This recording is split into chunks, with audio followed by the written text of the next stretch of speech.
Hey everybody, welcome to the Deceptor Lab. And today I want I had a request, and I had a request earlier in the week about different content to put on the YouTube server. And one of the things that came up was somebody was curious about how I could go how I proceed in wars, and they wanted to take a look at my war team and the different bots in the war team.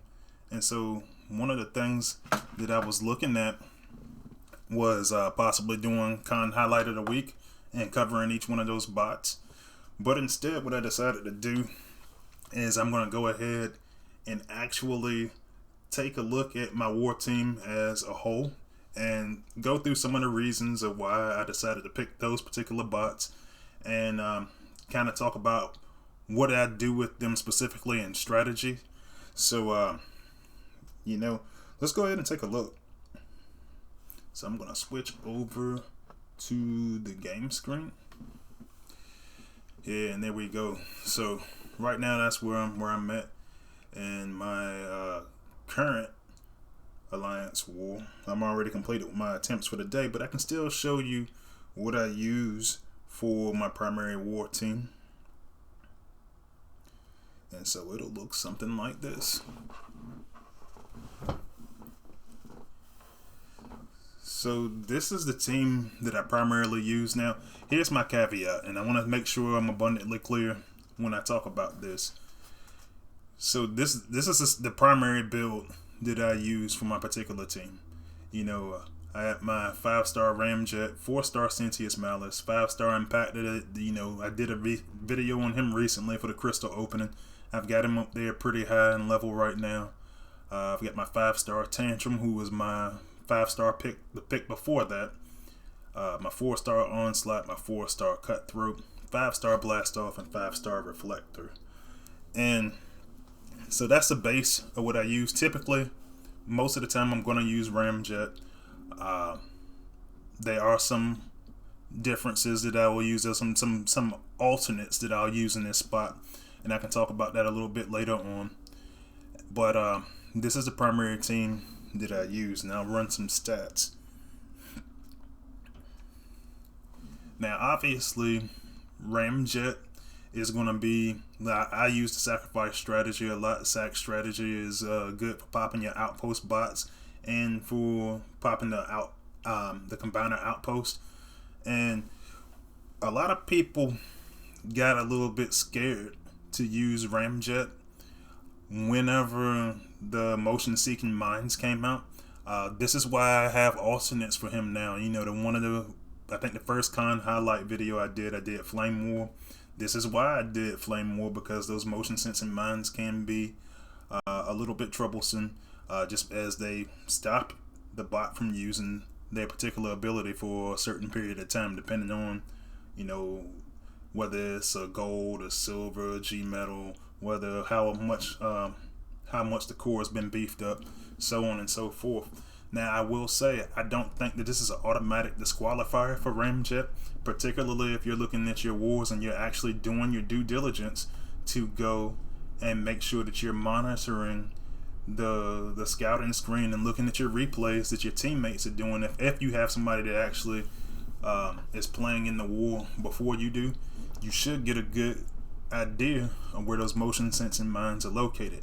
But I will say this, and I've said this before on this channel, one of the things that we really look at for that is location, and one of the parts for the location is going to be typically around those outside edges. Now, there are some exceptions. Some people get crafty and they say, hey, we expect that you're going to have those located around the outside edges, and they'll put them in other places.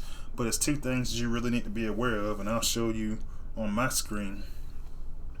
You need to be aware of the range for the motion sensing mine power cores. Typically that range isn't going to change. What's going to change is the duration that it's going to keep you locked in place. So I'll give you an example. When you're dealing with Ramjet, you need to make sure you understand where that motion sensing mine range is. So for example, I wouldn't go right there at the top half of that right corner, because I know I'm gonna get T-locked. I know that it's gonna trigger that mine, and so to avoid that, I might go take different angles to try to pop the outpost where I know it's gonna be outside of the range of the motion sensing mine. Now the reason I use this guy so heavily is because he is really good at popping the outpost bots. And I'll go ahead and run an example for you. Right now my Titan is upgrading, so I'm not going to be able to use him. However, I was beating a lot of these zones before him, so I'll beat it without him. He's got a couple more hours in the cooker. He's going to level 12, as I was a little bit behind early on with the Titan upgrades. Alright, and here we go. So this one's going to be a little bit different. They got a lot of their resources up here in the front.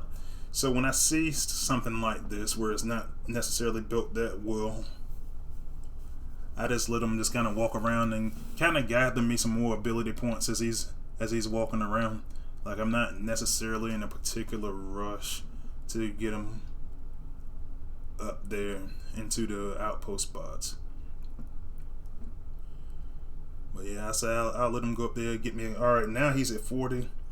So I like to target spider mines with Ramjet primarily because he can usually take them out with that trail of fire that he's got behind him. Yeah, that usually works pretty good. Now in this case, I just let him pop the 2 outpost bots. One of the things that you'll notice is that I put that power core on him, the Vector Prime core, and that will bring him back to life at a time period. And it depends. It really does depend on how powerful you have that core. But in this particular case, I only got 2 of the outpost pop. And then what I usually do, and I already did a video about Sentius Malus, but I'll bring him in there to try to just clean up a little bit, get some of the outpost bots to combine out, and I'll drop the team behind him and have them protected, you know, to a certain extent. Instead of them stomping on the entire team, they're stomping on Malus, who's already getting a recharge from the Amalgamus core. Amalgamus Prime core.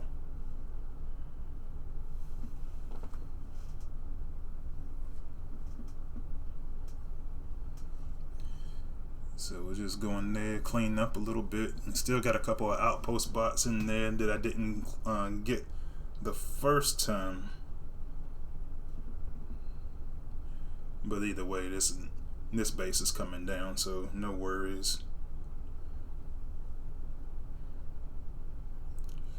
Now here I was really more so showing the abilities of Ramjet.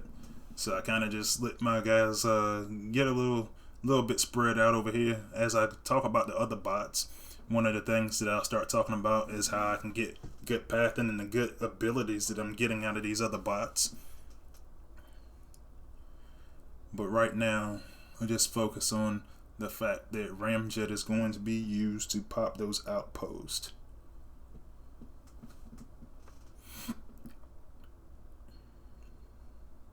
And I say I'm not even running these guys' abilities too much.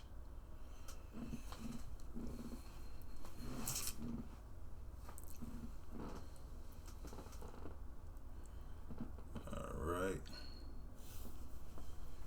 So I definitely don't mind using this video just because I'm already, as you can see, I'm getting the plus 25% XP courtesy of the Cyber Pass. So anytime I get a chance to run these guys, I got the coins for it, so I'll keep doing it.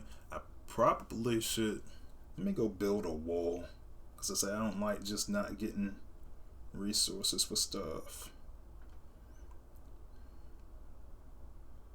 And I don't have anything else to build. I'm not ready to spark a bot yet, so the Energon can just stay full. I guess I'll have to live with that. But alright, so going back to my war team.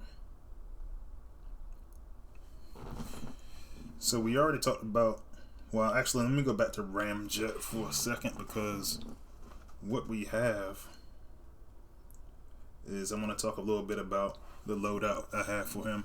So I like the Vector Prime Core on him because, like, as I demonstrated earlier with the Vector Prime Core, one of the good things you get out of it is that you are able to come back to life. So in this particular case, yeah, I got mine's at level 15 right now, and it's telling you that on 0 health you go back in time 9.5 seconds. And so typically when you go back that 9.5 seconds, that's, for me, typically that's going to be my starting point. It's going to bring, and what that's going to do is it's going to draw all of those bots back down to the bottom of the screen. And so it sets them up for when I'm using Sentius, Malus, and when I'm dropping the rest of the crew in there behind him. I also have Cutthroat paired with him, and in this particular case I got a 4-star level 10, and you can see it says on the tooltip, as a sword, Cutthroat increases normal damage by 17.5%, and then he turns into his robotic feline form if your bot dies. So it's been a couple of times where he saved me, where he was the last bot left on the screen and was down and able to take out the HQ by himself. But if anything, it's something that can keep defenses and outpost bots occupied. And the damage boost, when you look at the damage that you're getting out of this 5-star Ramjet, I mean, 779.8, I mean, that's pretty good damage. So I like adding on damage through the use of Cutthroat, just to make sure that I'm getting this much. I'm trying to soften up some defenses if I don't actually take them out. A lot of times, like I was saying earlier, with the spider mines I use is blazing charge, and you look at the damage on that, setting buildings on fire, dealing approximately 4,053 damage to each of them over 11 seconds. So it's one of those things that's like it's slowly burning away at the stuff that you fly across, and he's already got wide range, so you can kind of soften things up, soften some defenses up, and in certain cases actually take defenses completely out, which for me, that makes him a really good solo bot, and that makes him really helpful to his teammates by A, popping those outpost bots, and B, softening up the defenses. So the other bot I have up here, I've talked about Malus extensively. I did a whole video about him, but this is the setup that I've got for him. I got him in ability 11s, one of the few 4-stars that I would actually go in there and do an ability 11 for. Amalgamous Prime Power Core, which is going to give you back some health every time that you are in your alt mode and you're doing damage. So 15.5% and restores 1% health. So you're getting the damage boost and you're getting the health boost. And when you look at his stats, it's justified. He's doing pretty good damage. But I like his rate of fire. His rate of fire is pretty good. And then I stick Vertebrake up there for the sole purpose of getting additional damage out of him. Particularly as you saw when Ramjet comes back from his Vector Prime Core activating. One of the things that happens is usually he'll die that second time, and then Malus will get additional damage from Vertebrake just constantly using her explosions every 3 seconds. In addition, that's going to make Malus immune to hack and EMP, like I described in my previous video about Sentius Malus. So let's move on to the next piece. So the next piece I'm going to use is going to be Impactor.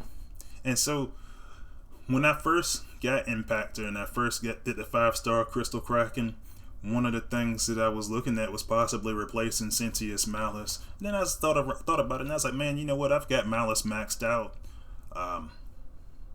And then I started getting in really heavily into stacking abilities, and so essentially I feel like this is kind of a similar ability to Malus's, and a lot of folks would say I should use the Amalgamous Prime Core on this one, but because I left that one on Malus because he's a little bit stronger, I may swap those power cores out later. But until then, I just say, hey, all of my attacks are going to heal me for 13.5% of the damage done. And so that's all my attacks. So to augment that, I use Pterodactyl just to get a little bit of additional damage with that earthquake, and then also get a little bit of healing for 10% of each of the damage done to try to leave him on the battlefield a little bit longer. Like I said, very similar ability to Sentius Malus, so that's why I wind up putting him on the team. Right now, I'm going to use my Cyber Pass. Well, I'm just about at the point where I've got enough spark to go carry my Impactor to ability level 10, and then I'll use my Cyber Pass to go carry him to 11. And so one of the things that I like to do with these guys, and I'll show that real quick, and I'll probably show that in a lower zone, because for Malus, I've been able to use him the solo in zones 13 and 14. Occasionally, I've done 15 with him before, but I was like, during events, I like to be comfortable. I'd rather take the given point. So typically, I'll hang out in zone 13, and if I'm feeling lucky, I'll go into zone 14. But what I ideally would like to do is get the same thing out of Impactor.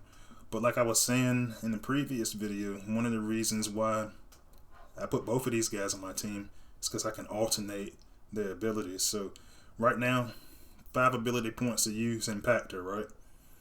5 ability points to use Malus.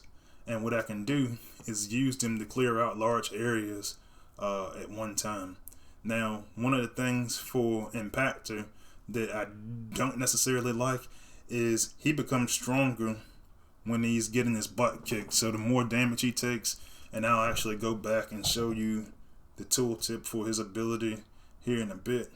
But well, it's good and bad, because there are times where he's taking a lot of damage. Like say I use him in the same spot that I use Malus typically. If I had another vertebrae, I'd probably put it.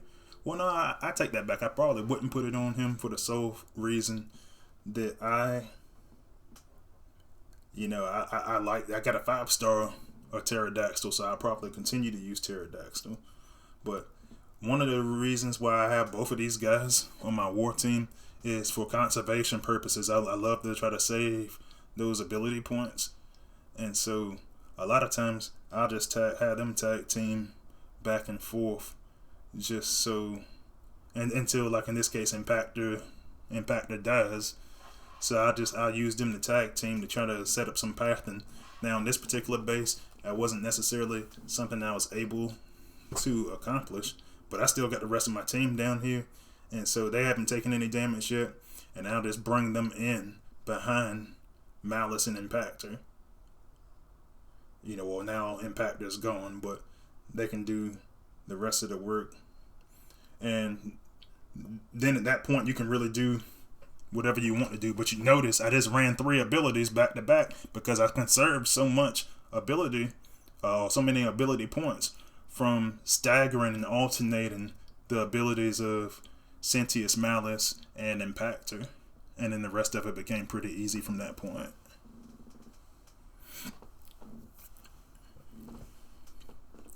Alright, so I did say that I wanted to go back and look at Impactor's ability, so let's go ahead and do that after I get all my points here, on my experience, on my XP. Ooh, I got another. Oh yeah, I just got my 40 PvP battles. So, when I get some Cyber Pass rewards, so you guys get to see me claim. Some 4-star shards. Let's see if I. Let's open it. Let's see if I got anything good.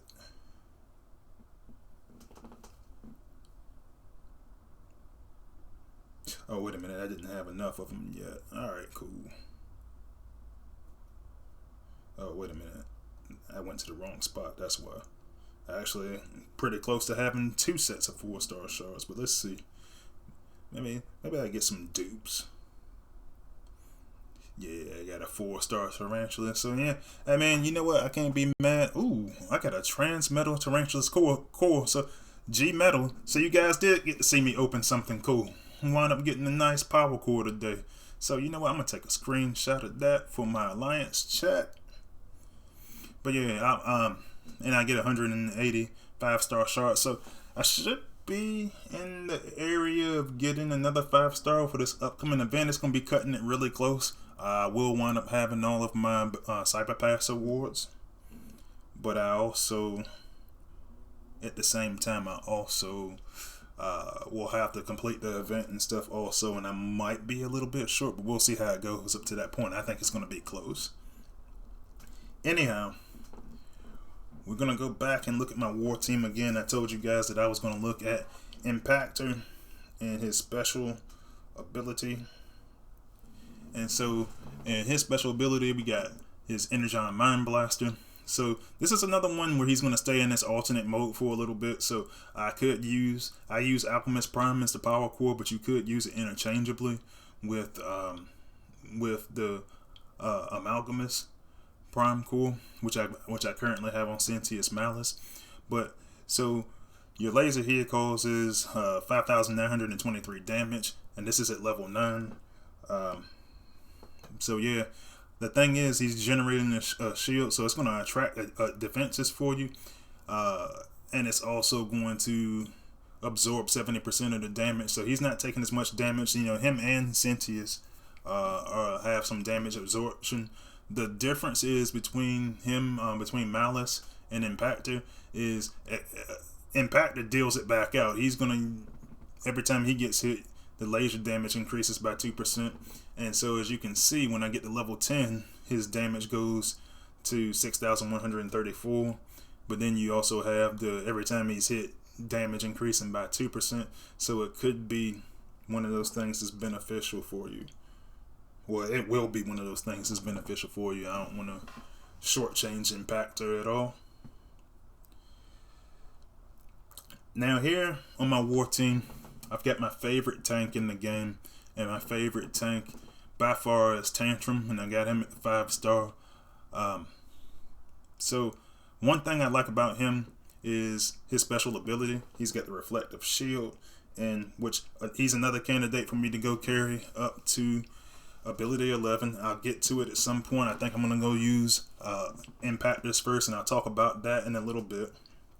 But Protective Shield, reflecting back 60% of damage in this case, and that's going. So that's every time he's getting hit, he's reflecting it back to the attackers, to the defenses, and they could die. And he also attracts defenses as well. One reason why I really love Tantrum, especially now, more so, is because of the addition of the Titan. So the Titan, if he wins a battle against your Titan, then Tantrum is one of those bots that I can rush him forward, and as long as his ability, his shield is activated, then the Titan will attack him. And if he's reflecting, if Tantrum's reflecting that damage back to the Titan, it might be enough to take him out. So that's one reason why I like him.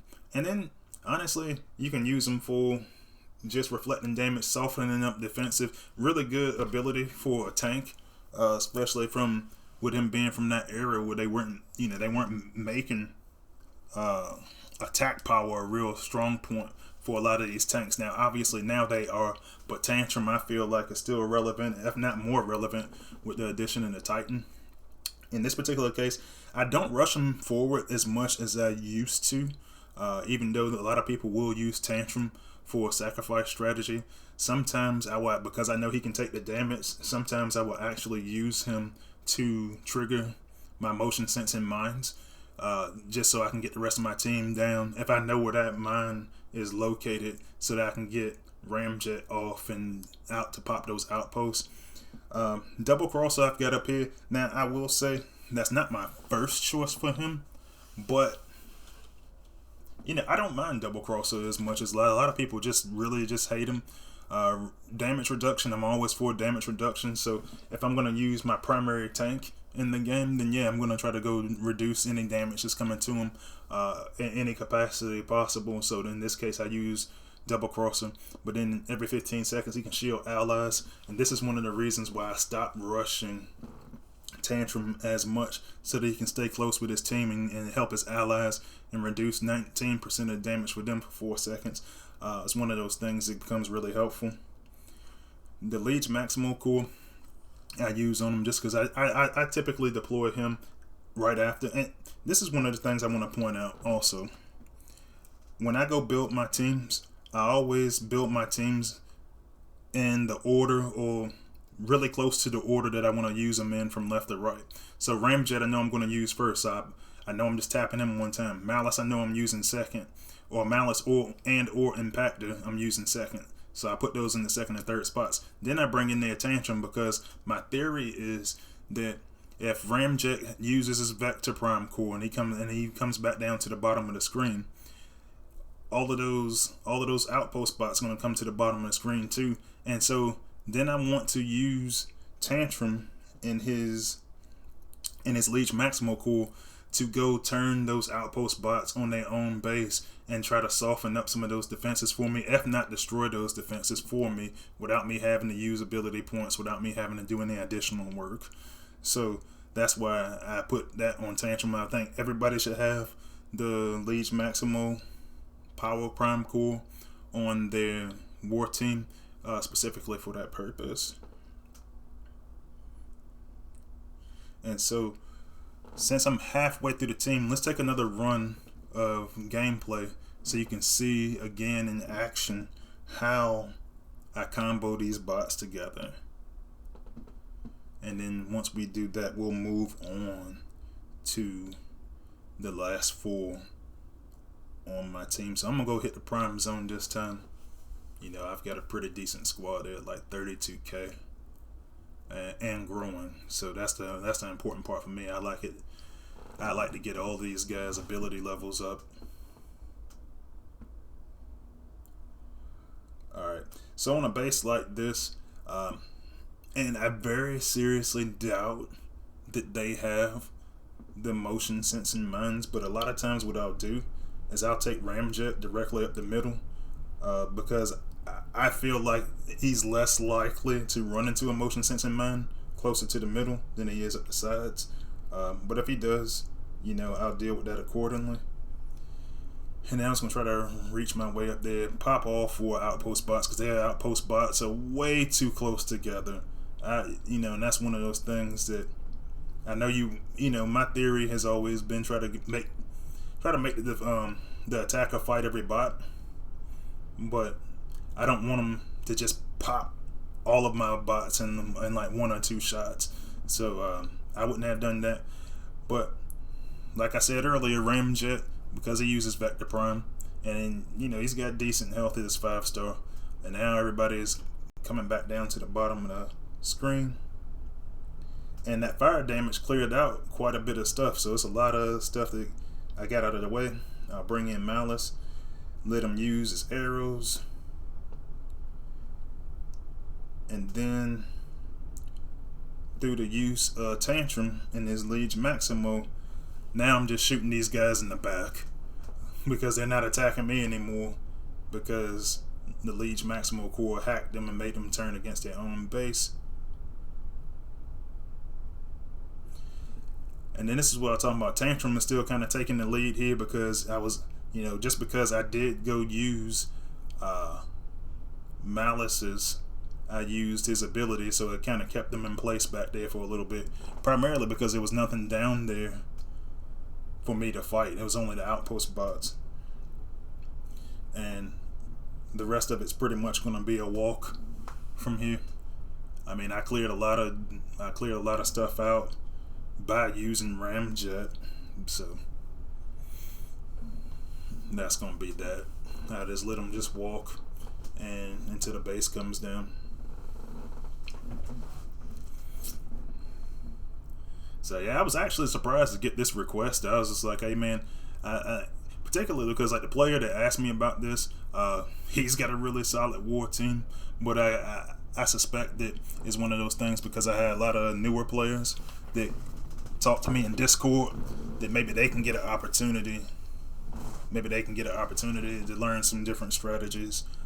So I'm always willing to get any kind of ideas for videos, and I want to put out content that people actually want to see. So if you got any ideas that you want to put out, you can hit me up in the comments. You can hit me up if you're on my Discord server. You can hit me up on the Discord server. I do get a link in the About section for my Discord server if you want to join us. We had a lot of interesting conversations, a lot of talk about strategy and stuff like that in our Discord server. All right. So let's continue talking about these bots. So Onslaught.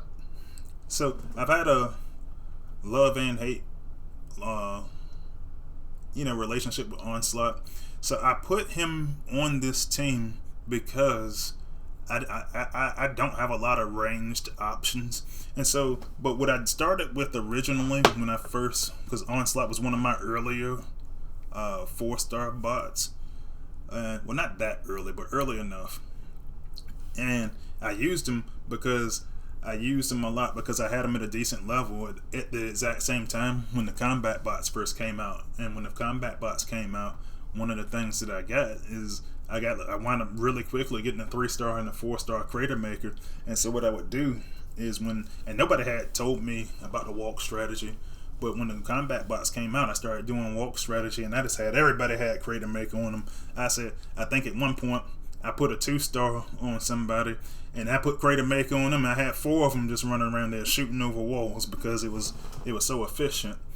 But I am really limited on options for gunners. Like, I don't have too many spectacular gunners at a high level, and so I use Onslaught in that spot until I have, some really good gunners. I don't have any 5-star gunners at all, and then I got a couple of 4-stars that I use, and I showed you in a couple of videos how I'm able to use those range options. So Onslaught's kind of really bailing me out for my war team, and he's also bailing me out so I can use the little bit of gunners that I do have that are even halfway decent to use them on my other teams.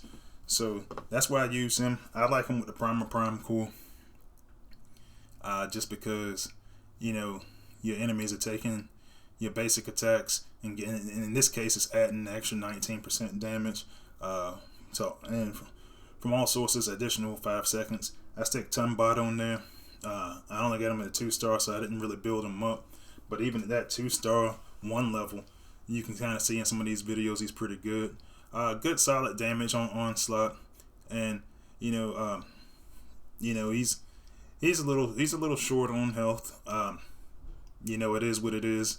I learned to deal with it, but because of his range and because he sits back a little bit, he usually can last most of the battle. So that's what I got him in there for. I don't use his special ability that much. I'm solely using him for his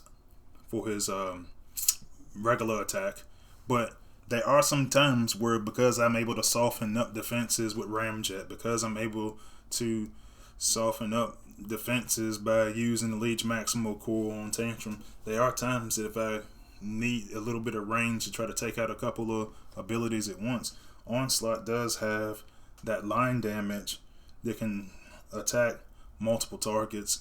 So that's one of the things that I actually use it, because he shoots those 12 rockets. I mean, it's a substantial amount of damage. It's 5,611 at this ability 11 that I've got him at. So, that's always worth using. Next bot in my lineup is Cutthroat. I don't think I need much of an explanation for that one, but I'm gonna give it anyway. And the thing for him is he's got the smoke bomb. And that smoke bomb can block, a lot of your damage that you're going to have, 60% of your damage.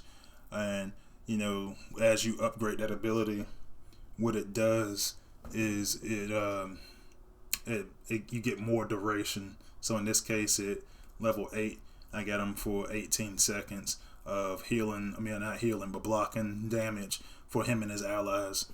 So, self-explanatory. That's why I use that ability. Honestly, a lot of people got scared to use him as much with the force field disruptor power cores. I just say you just got to take those power cores out because the range on them is insane. But that's a counter for Cutthroat, but it's not a counter for him when the build bot is destroyed.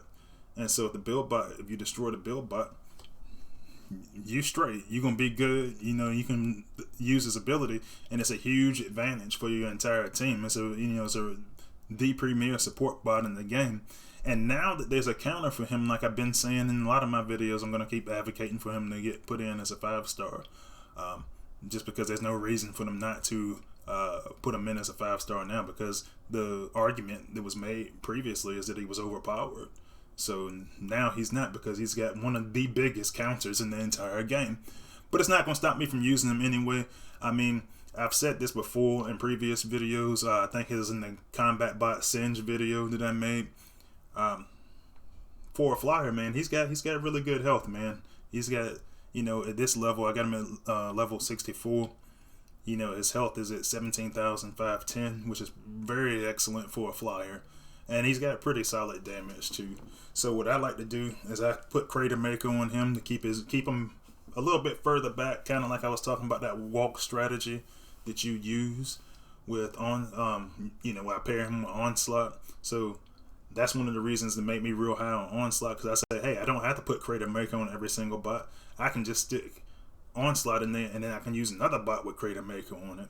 Now the reason why I got the 3-star, you know, level 7 Crater Maker up there is because I also have Crater Maker on my 5-star Blastoff. So you'll see that they're constantly shooting over walls. One thing that I did was I put the Quintus Prime Core up here, because one of the things that I look at real heavily when dealing with building a team is I usually look at a way like, how am I going to protect this team? So I protect this team in 2 ways. Well, really 3 ways.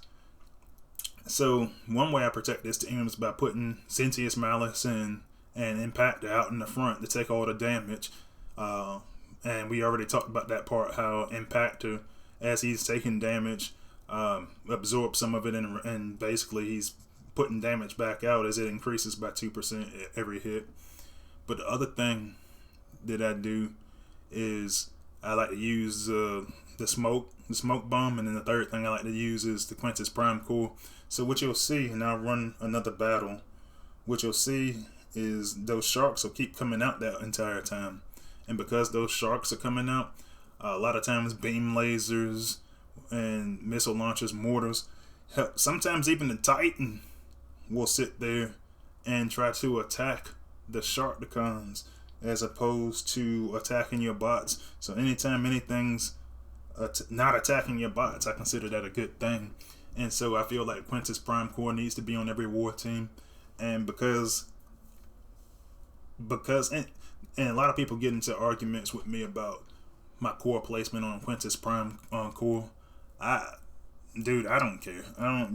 You guys can say whatever you want about it, but I said I put them in there because typically Cutthroat's gonna be in there somewhere near the rest of my team, and so that's gonna be of an advantage to me for me to do that.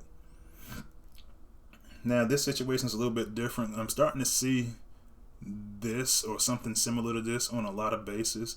So what I'm gonna do is I'm actually going, and I'm gonna take a chance here because there might be a motion sensing mine here, but I'm gonna go ahead and take Ramjet across in this case, because I'm not gonna be able to. Well, shoot, I might be able to. Yeah, I'm not gonna be. If you look at the range there, I'm not gonna be able to reach those back outposts, and I'm perfectly okay with that. In a lot of cases, if I had a combiner, that would be when I use the combiner.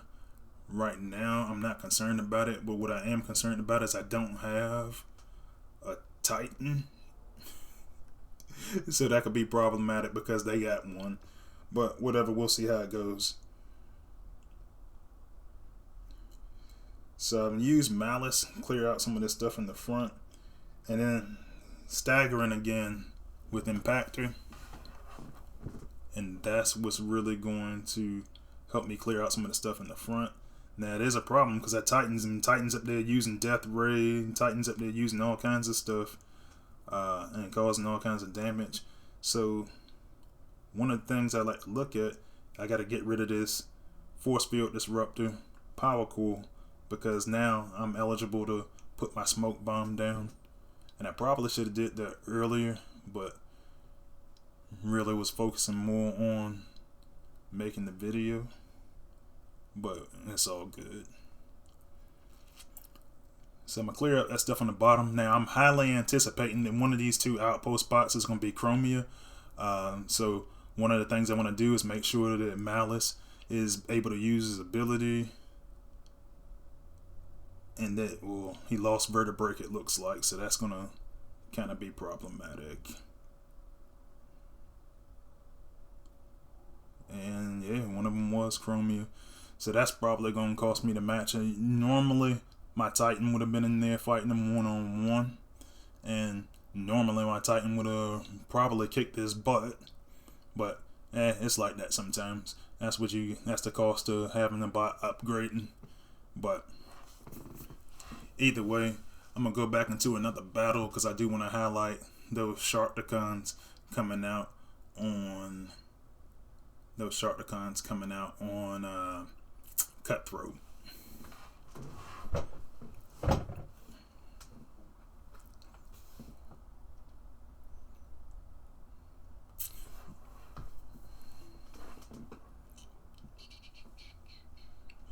So yeah, go back in the prime zone.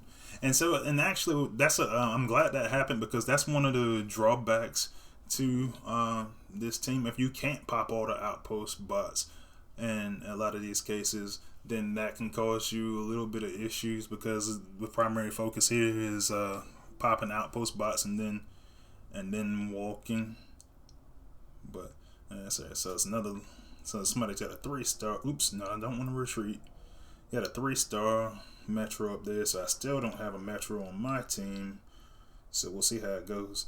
Now, one thing I like to be conscious of when I'm deploying is where these outposts their reach, because I don't necessarily have to go directly to the outpost. What I can do is try to fly by, and in this case, it didn't pick it up. So that's one of the things that I always want to be conscious of too.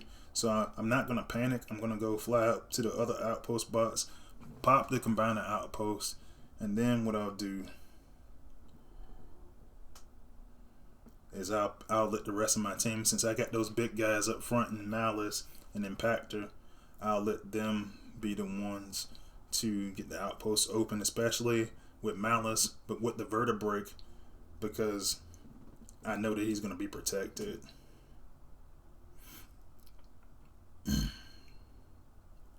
Now in this case, I'm going to try to get this Titan to keep attacking Tantrum, and I'm not sure where it's going to be at health wise, but I'm going to keep using Tantrum to keep some of that pressure off the rest of my team. I'm going to learn a lesson from my last battle and keep that Titan off of us, because I wasn't really paying attention as much as I should have been in that last battle.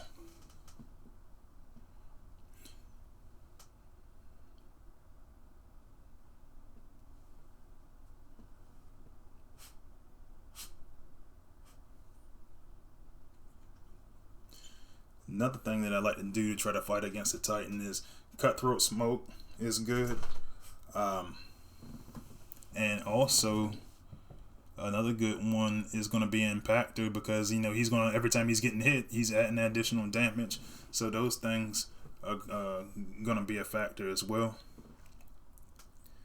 Unfortunately, it's going to be kind of tough fighting against this guy without a Titan. With that particular team build, only because one of the drawbacks to this team is that this team can be really slow. This would have happened a lot faster if I had a Titan on that one, but that's okay. Like right now, I'm just kind of playing around.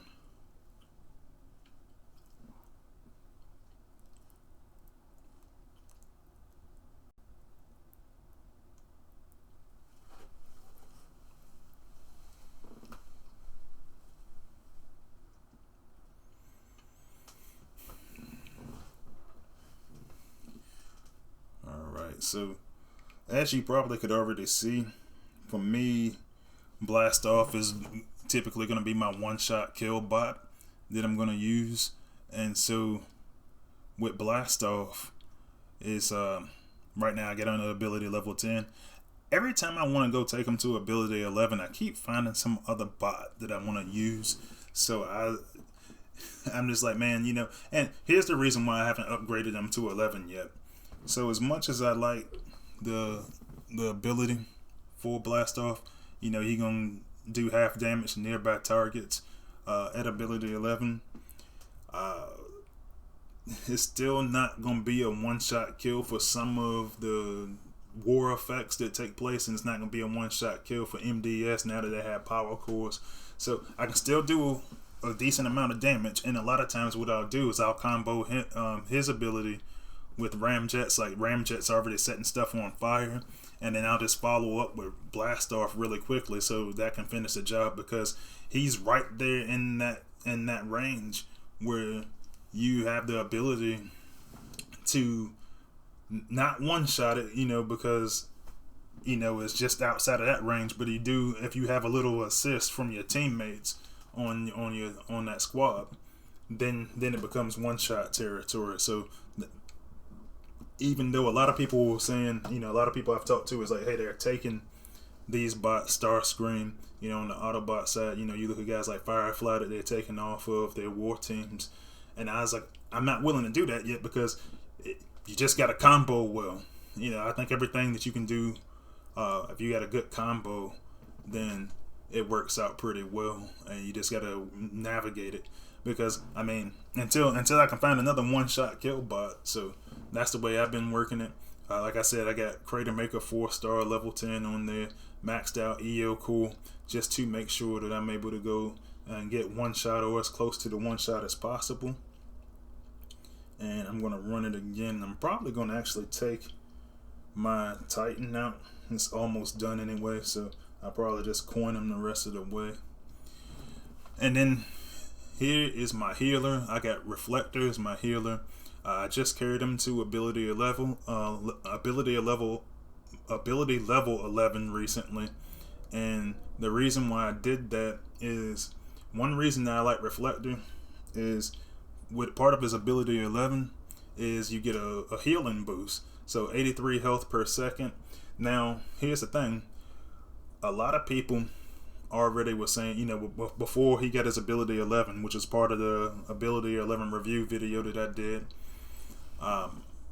prior to that, a lot of people didn't like Refelctor because we only got 3 healers, Hook and Shockwave are the other ones, but the ideology is the beam healers are more efficient, so everyone likes those a little bit more. And then they gave them really nice ability 11s also, and Refelctor didn't have one yet. And so a lot of the players, when I was talking to the play testers about it, this was a chance to kind of fix them a little bit. So originally when we were in play testing, they gave, your team could get a speed boost, which I'll be honest with you, I'm trying to think of how I want to say this. A lot of people do not like speed boost. I'm personally a fan of speed boost, because my team, honestly, one of the drawbacks to the team that I'm using is they can be kind of slow at times. So I was excited to get the speed boost, but then we had a vote and we wound up getting additional healing on them because they were saying this healing rate is slower than the others, and it is slower than Hooks or Shockwaves. But at the time, this is the only 4-star or better healer that I had. I just got Hook. Like, I think it was the event the week before last, I think I got a 4-star Hook. So yeah, I got, so this is what I got. That's why I got him on my team. It's not because I think he's significantly better or anything. I got him in the 5-star. I chased him in the 5-star because I already had got used to using him. But one of the things I talk about is protection, and so I like to have the ability, even though I don't use that ability that often, I like having the ability to shield my bots and block 50% of damage using them. Now, one thing I will say is that with the force field disruptor power cores on the build bots, that can make that shield come down on Refelctor. However, it doesn't take away Spectro or Spyglass, and it doesn't take away the healing that they're doing when the FFD core is in effect. So this is why I took him to ability 11, because I said, all right, well, essentially I'm getting the healing boost regardless of what happens with the FFD core. It's one of the few things that I feel like, all right, well, it's a semi-counter to that FFD core, if that makes sense. And then I got Shroot on him because, you know, where else am I going to put him? You got to go put him on a healer. So I put him on the best one that I got. Alright, so let's see what's going on with that Titan I got. And you're going to see that while I have my Titan active, it's going to be a night and day difference on how the outcomes for those battles turn out. Yeah, see, now I'm at the last 2 hours. 96. I've been coining this whole time anyway. So I'll go ahead and bring Tripticon out and do one last battle attempt with using my war team. And I'm actually going to get out of the camera screen for a second, and I'm going to focus on just playing for a minute. So back in Prime Zone, this is what I'm going to be looking at.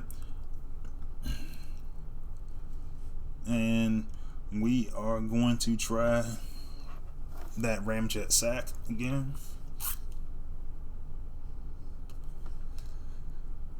And looks like I got a base that's set up pretty well for it, honestly. So I'm going to take them right up the middle again. Try to maximize on that damage that I'm doing to all the other defenses. Now I'm going to wait a minute so I can get that build bot down. And I'm going to try to get him to walk forward. Now these build bots, I'm actually going to let them die that first time. I'm not going to need it a second time in this particular case. But really what I wanted to do was get a lot of that damage down. Unfortunately, I didn't get to those outposts in the back. No worries. This guy doesn't have a Titan. So what I'm going to do is I'm going to clear out a lot of that stuff in the back, you know, as much as possible, so that I'm not struggling when I get back there in the back. I'm not trying to fight my way through a bunch of unnecessary obstacles in the back. And so one thing I like about this team is it offers me a lot of flexibility. It's not a lot of things I worry about when I'm playing with this team. I'm shooting over walls. I got my one-shot kill bot. You know, I got protection in a couple of different formats, from the smoke bomb from Cutthroat and from my minions, my Spectral and Spyglass up there, the company viewfinder up there, or, you know, the 3 parts of Refelctor. And then you just kind of just work your way up the field. You know, essentially it's just a modified walk team, a sack walk team, and Malus out there in the front to take a lot of the damage. One thing that I do to manage Malus a little bit better is I don't, and I mentioned that in his video about him, I don't use any of those combat bots that are swords or axes or anything like that. And Malus usually can take the HQ down by himself, so if he's the last one that I got standing, you know, that's why I said I wasn't even worried about those 2 outpost bots in the back, because I knew I was going to be attacking HQ using ranged attackers, so it's a non-factor at that point. The only thing that could have really messed it up is if Chromia would have been up there, but even then I probably would have saw her come out in the outpost and just threw down some smoke and everything would have been good. So, but anyway, that's what my war team looks like. And then, you know, as requested, those are the reasons why I use my each of those bots. And I will tell everybody, like I said earlier, make sure you got some alternates in there. Make sure that you have some guys that you can depend on as backups and that you can use situationally. So for me, and I'm gonna go back to the lab. For me, some of the bots that I use situationally, like I would use Felbat if I need to go in and I'll use Felbat like if I need to go stun a bunch of things, if I feel like there's a lot of stuff bunched up. Sometimes I will also use Motormaster if I need to try to speed things along. Like a lot of times, this particular team is not spectacular with time traps, with time trap style bases. So sometimes you need to try to speed things along. It's getting better as it gets stronger. However, that's not necessarily its forte. So I just dropped something, but that's not necessarily its forte, is the time trap stuff. So that's one of the things that I look at as well. But other than that, man, it's one of those teams that it's a foundation of the team. Typically, I keep one rotational spot because I have those two modified gunners, those two jets that I modified in the gunners by using Crater Maker. Sometimes my rotational bot is going to be Onslaught that I'll take out of that spot. But I mean, honestly, you got a little bit of flexibility. Flame War, like I said, sometimes I replace Ramjet with Flame War, particularly when those outpost bots are too close. But other than that, that's pretty much the nucleus of the team that I've been using. So, I'm getting ready to sign off. If you have any ideas for anything else that you want me to put onto this channel, go ahead and put it in the comments. So if you're on my Discord, go ahead and check me out on there. I'm always looking for ideas. So if there's anything you want to see, if it's anything that you think will help you out, just seeing it on in game, like I'll if it's a bot that I don't have, I'll go up there and pop it on the test server and try to run through it. It's I know a lot of guys. I got a lot of requests right now for bots, and I will be working through that list to try to get each of those bots looked at. They had some really good ones. I had a couple of requests for Dirge up there, which I think is great. So on one of these videos, I want to try to do him on a con highlight though, because I want to do that on a Tuesday when I got raid available, and then I can go in there and run through that process. Even if I have to go record some replays and stuff for you, because our raids and our alliance end pretty quickly, so I might not be able to do it on an actual broadcast or stream or anything like that. But maybe I might have to rely on replays for that. But that's cool. I got everything set up to do that. But yeah, there's a couple of good ones. Snapdragon was in there. That's one of my bots that I like right now, especially with the sacrifice strategy. So that one's one I might do. It was a couple of good ones in there. So yeah, man, if you got any ideas, I'm gonna put my social media information up here in a minute, and you can also reach me on my Discord server, which that link is in the about section of my YouTube channel. But other than that, that's what I got for you for this week. And other than that, I'll see you guys on the battlefield. Enjoy your weekend. Freezy is out.